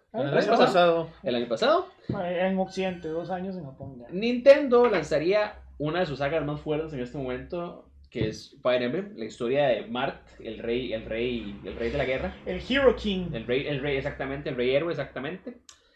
Que no llegaría a América hasta muchísimos años después, casi que en el 2000. Sí, con el nefasto anime que venía para promocionarlo. Eso sí salió en América, es cierto. La OVA que originalmente había salido, pero yo creo que la OVA salió años después. Es que lo que se intentó con la OVA de Fire Emblem animada es que se lanzó, fue hecho uno de los primeros animes que se doblaron y se lanzaron en Occidente por la principal razón de que Nintendo quería ver si la gente le gustaba ese anime, para ver si se arriesgaban a traer juegos de Fire Emblem a Occidente, cosa que no pasó. Claro, por supuesto, porque la traducción fue terrible. Fue terrible y de hecho, ya por sí que Martin es medio mariposo, ¿verdad? Entonces, y en la obra yo creo que el arte no le ayudaba mucho, más bien le hacía mucha justicia. Sí. Porque se veía terrible. Yo una vez, como buen fanático de Fire Emblem, me puse a jugar el primero por pura curiosidad, que hay una versión para emulapobres que hablaba en inglés. Y qué bueno que después jugué con los modernos, porque realmente es un juego que no envejecieron bien. El remake que salió, hola Penny. Hola Penny. Hola Penny. Sí. Hola a todos. Llegó Penny. Llegó la señora de la casa. Señora Sober. Pero bueno, en efecto, ya salió por primera vez Fire Emblem en América, que tendría eventualmente muchísimos juegos más. De hecho, curiosamente es gracias a Smash que la razón por la cual exactamente al tirar a Mar, a Roy y a Ike. A Mart y a Roy fueron los que abrieron para que llegaran a Occidente. Los tiraron para Advance y luego lanzaron una versión del primero de Super en 10. Y estamos hablando que Square Enix, a pesar de que apenas venía saliendo Final Fantasy 1 en América, en Japón estaban bien adelantados y tendrían el famoso Final Fantasy 3, que en efecto sí es Final Fantasy 3. El que sí es el 3. El que sí es el 3. Sí. Eventualmente eso se corregiría. El último Final Fantasy clásico en llegar a Occidente. Porque Final Fantasy 3 vio la luz por primera vez en Occidente cuando llegó el port de DS. Antes de eso, excelente, por cierto. Sí, que antes de eso nunca había visto, se le consideraba el Final Fantasy perdido porque nunca había visto la luz en Occidente hasta que llegó la versión de DS. Y con justa razón, porque es el más duro de los Final Fantasy. Ese juego es bien complejo. Es bien cabrón. Es bien cabrón, sí. La historia de Luneth. Luneth se llama el personaje principal de Final Fantasy. Bueno, no, es el Onion Knight. El Luneth fue como le pusieron en la versión de base, pero ellos nunca tuvieron nombres. Bueno, tal vez nunca tuvieron nombres acá. No tenían nombres ni siquiera en la versión japonesa. Eran simplemente The Onion Knights. Me parece peculiar porque ya los personajes de Final Fantasy ya tenían nombres. Sí, pero en Final Fantasy 3 decidieron volver al formato, como Final Fantasy 2 no le fue muy bien, ¿verdad? Decidieron volver al formato de Final Fantasy 1 con el sistema de jobs, ampliado, y realmente era como un retomar de las bases del 1, pero meter nuevas mecánicas. Sí, pero digamos como ya eso ahí, solamente no poner nombre. Bueno, yo no sé. No, de hecho vamos a hablar un poco del nombre del nuevo hardware en Japón. El Game Gear, el famosísimo, el primer portátil a color, que es la gran popularidad y como el punto de venta más fuerte, salió el 6 de octubre. Y el famosísimo de lo que vamos a empezar a hablar el próximo mes, el Super Famicom, saldría el 21 de noviembre. Apenas para Navidad. Apenas para la Navidad. Nintendo siempre la tuvo clara. El Super Famicom.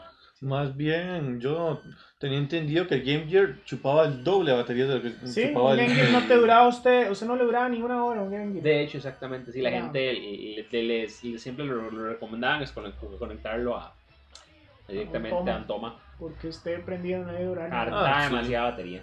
Sin y embargo, hacía ruido, esa vara parecía como una compu vieja arrancando. Y el Game Gear, algo que me gustaba mucho el Game Gear era que tenía muchísimos accesorios que no se vieron para Game Boy Advance. Hasta tal punto que tenía hasta un sintonizador de tele. El Game Gear llegó a tener. En realidad fue una consola que lastimosamente, como hartaba tantas baterías, mucha gente no la compraba, pero sí, Sega siempre intentó ser como mucho más creativo en lo que eran los accesorios. Sí. Y era el foco más fancy que podías tener en ese momento, güey. Porque usted está en un apagón, se iluminaba una sala con un Game Gear. Bravo.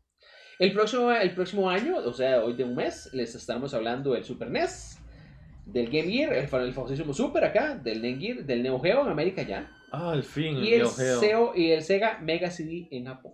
Sí, básicamente para allá en 1991 inicia una etapa muy importante para lo que es la historia de los videojuegos, un poco más moderna para los que son ustedes, que son algunos que son de nuestra edad, porque hasta cierto punto lo que hemos venido reseñando sí todas veces tienen un poco obscure para muchos de nuestros no, inclusive para uno, porque como estábamos diciendo, muchas de estas cosas nosotros las jugamos años después, porque llegaban aquí tarde, llegaban aquí de segunda mano y eran mucho más baratas, porque en ese momento eran muy caras. El Super Nintendo es básicamente la consola que creció con nosotros, y ahí sí podemos decir que somos una parte más activa de la historia de los videojuegos, porque fue una consola que nos acompañó en ese periodo, ¿verdad? Entonces, dice Jorge, con NES porque a mí me compraban la tecnología anterior. Sí. No, yo también tuve mi NES. Yo nunca tuve un Super. Estamos hablando de que todo mi tiempo de juego como Super Nintendo comenzó en los famosísimos videos. A mí no me dejaba venir porque eso era de drogadictos. yo sí tuve un Super, pero digamos lo tuve ya muchos años después. De hecho, mi primer Super yo lo tuve en 1997, que ya más bien estábamos al borde de que... Ya después estaba sabía. Sí, pero sí, como... Yo elegí un Super Nintendo en lugar de un PlayStation. Cuando fui a la Universidad de La Sabana, yo estaba tan entotorotado por tener un Super Nintendo en esa edad, tenía como 10, 11. Y estaba tan emocionado porque siempre lo veía en los videos. Sí, claro. Y estaba tan entotorotado que ¿qué es esta vara? Es una vara de Sony, se llama PlayStation. Se ve interesante, pero no, yo quiero ese Super. Es lo que yo vi ahí. Igual, yo le puedo hacer una cuestión, digamos. Aquí el Play agarró fuerza como alrededor de 3 años después de que salió, porque yo me recuerdo que uno empezó a ver videos fuertes con el Play. Sí, claro. Como en el 99, 98, 2001, por ahí. Es que era una consola cara. Una consola cara y ya comenzó a piratearse así fuerte. Exactamente. De hecho, curiosamente, aquí se vio más común cuando se empezó a piratear. Exactamente. Comenzaba a piratear. Saludos a Marlon. Dice Jorge, los chiquillos más cool tenían Game Gear con Mortal Kombat. Radical, viejo. Bueno, no, Jorge, los chiquillos más cool tenían Mortal Kombat en su Art Zone. Que se ponía en la cabeza, que se ponía una banda uno y tenía un lente rojo. Ay, esa mierda. Esa vara, los de Tiger, yo me recuerdo. Sí. Me recuerdo una vez, en efecto, llegar de vacaciones a la escuela y ver un carajillo con un Arzone Tiger, con la banda en la cabeza y decir, ¿qué es esta vara? Mae, ¿qué le pasa, verdad? Por supuesto le hicieron bullying horrible. No, hombre, no, hombre, todo el mundo lo quería llegar y como todo el mundo lo quería usar, al final el carajillo sostiene no lo volvía a llevar, no lo volvía a llevar más porque todo el mundo se lo quitaba, más bien. En mi escuela era diferente, cuando uno llevaba algo bonito, ya todo el mundo venía a jugarlo, mae.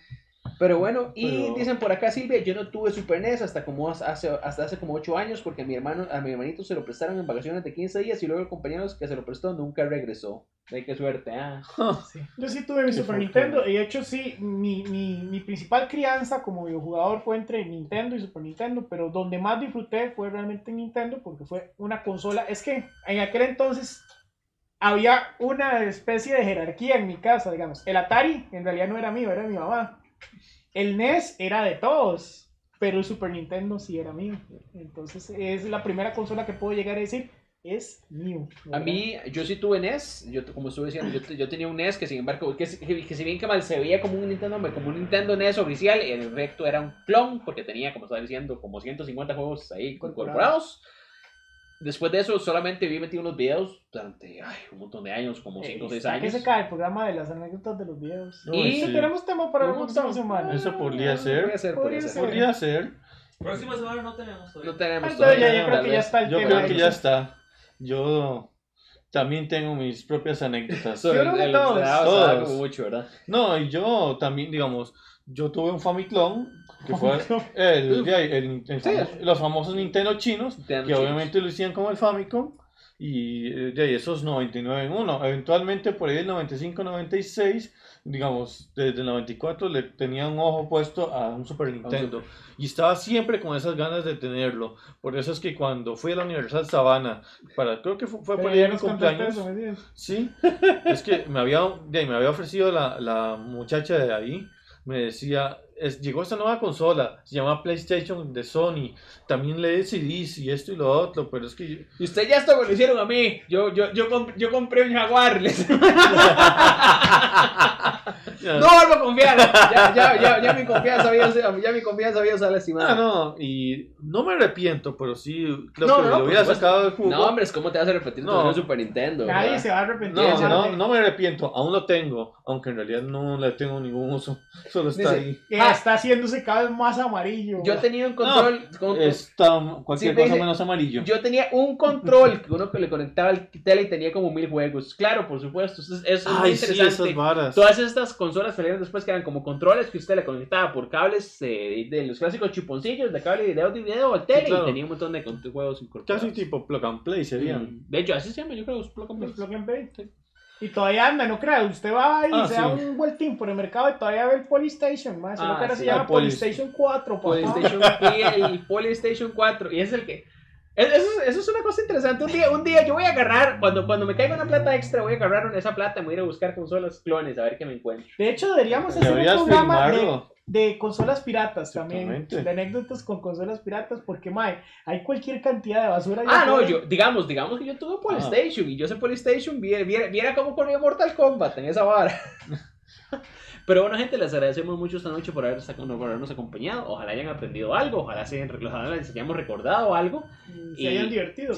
Por supuesto. Esa es nuestra intención acá. De hecho, yo quisiera aprovechar un momento para... Bueno, es que no sé si alguien nos estaría viendo que está pasando por momentos muy difíciles. Y solo para dejarle un mensaje, decirle que... Y pase lo que pase, que siempre puede contar con nosotros. Sí. Cierto, claro, por supuesto. Gente, aquí estamos para hacer exactamente, para pasar un buen rato. Ojalá que digamos que siempre demos esa impresión. Les queremos agradecer como siempre a los muchachos de Level Up que nos ayudan con lo que es la difusión del programa. Y sobre todo ustedes por acompañarnos, poner los comentarios y batallar un poco con nosotros. Programa 1991 hasta dentro de 2 meses, porque el otro mes... sí, el otro mes estamos con el E3. Nos quedan 2 programas de lo que es mayo. Parece que ya tenemos el tema de la tercera semana. Recuerden que para final de este mes el cuarto programa va a ser una recapitulación de lo que es el universo cinematográfico de Marvel. Tenemos un programa más previo al E3 que todavía estamos definiendo qué va a pasar. Y luego, a partir de la primera semana de junio, desde ya los invitamos a que se sintonicen con nosotros. Vamos a tener la acostumbrada cobertura del E3. 2018. Una sorpresa que puede ser que alguien de esta mesa vaya al E3. Ojalá esté yo allá para darles muchas, mandarles muchas noticias y traer muchas cosillas que podamos después regalar en el programa. Y los invitamos desde ya que en esos días nos acompañen, ya sea que nos quieran acompañar a través de los streamings o porque no, alguien que quiera venir por acá también. Por un buen rato con lo Dice que es. Metálico que nos va a hacer pizza. Ajá. Oiga. El domingo que hizo un stream. Bueno, y son bienvenidos. Pueden venir a pasar a vacilar y a ver E3 con nosotros. Yo he probado las pizzas de Metálico. Yo atestiguo que son muy buenas. Muy bien. Dice Silvia. Dice Jorge, uy, qué bueno el Nintendo Control. Tenía forma de control en Nintendo 64, tenía un montón de juegos. Bueno, ahí está. Carlos Ruiz dice, qué bueno mensaje final. Qué bueno. Estamos aquí, como siempre, estamos por siempre para ustedes, muchachos. Hay que recordar que el programa es de fans para fans. Exactamente. Y jóvenes, viejos, no importa la edad. Dice Silvia que me van a invitar al de Marvel. Yo no sé si quiero irse un miércoles, solamente que se quede a dormir, ¿verdad? Bueno, y véngase. Es el último de mayo. Usted es experta en Marvel y usted debería estar acá. 23 de mayo. 23 de mayo. Mira, ya le embarcamos. 23 de mayo. Silvia va a estar acá. Bueno, gente. Y con eso estaríamos cerrando. Les agradecemos como siempre su sintonía y les deseamos muy buenas noches. De aquí nos despedimos todos. Bueno, hasta luego. Este viernes noticiero, como siempre. Por supuesto. Nos vemos pronto. Chao.